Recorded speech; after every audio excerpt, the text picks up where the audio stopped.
Welcome back, everybody. We're up to the Aliyah Shavi'i, the Humashlim. So the Pasuk opens up with the whole world. At that time, all the people lived in one place and they spoke one language. One nation under God. One nation, one people, one language. And then the people start to talk between themselves.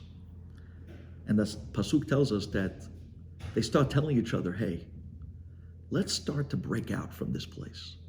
Let's get bricks and let's build a tower that's going to reach the heavens.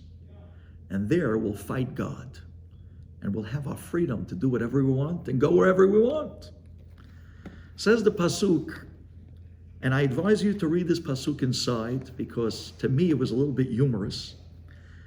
The Pasuk says, Kivyachol, Hashem comes down to see what is man up to.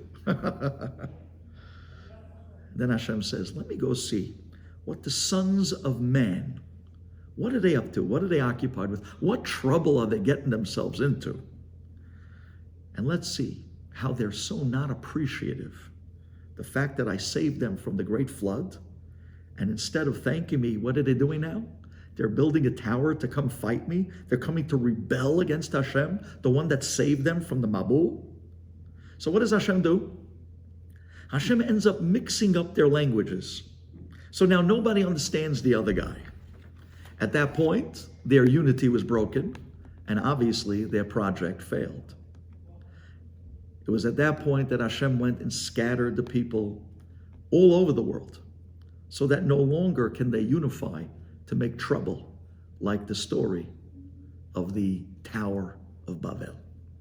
This is why the place that they originated from, the first spot that they all started out, where the story of building the tower began, was called Bavel. Because the word Bavel is milashon bilbul. It was all jumbled together. Since that was the place that Hashem jumbled all their languages and changed up their languages to be the languages of the world, and he also scattered them from that place. He was milbalbel. He sent them all out to the rest of the world as well. Now the Torah at this point lists the children specifically from Shem and introduces to us the illustrious line of sons and daughters that came out from Shem, all the way down to a man by the name of Terach.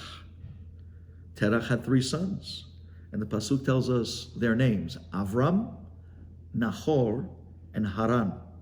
Haran had Lot, and then he died in a place called Ur Kasdim. It's interesting how Rashi there tells us Ur Kasdim, Ur means the fire of a place called Kasdim. That was the famous story where Nimrod took Abraham Avinu and threw him into the great fire.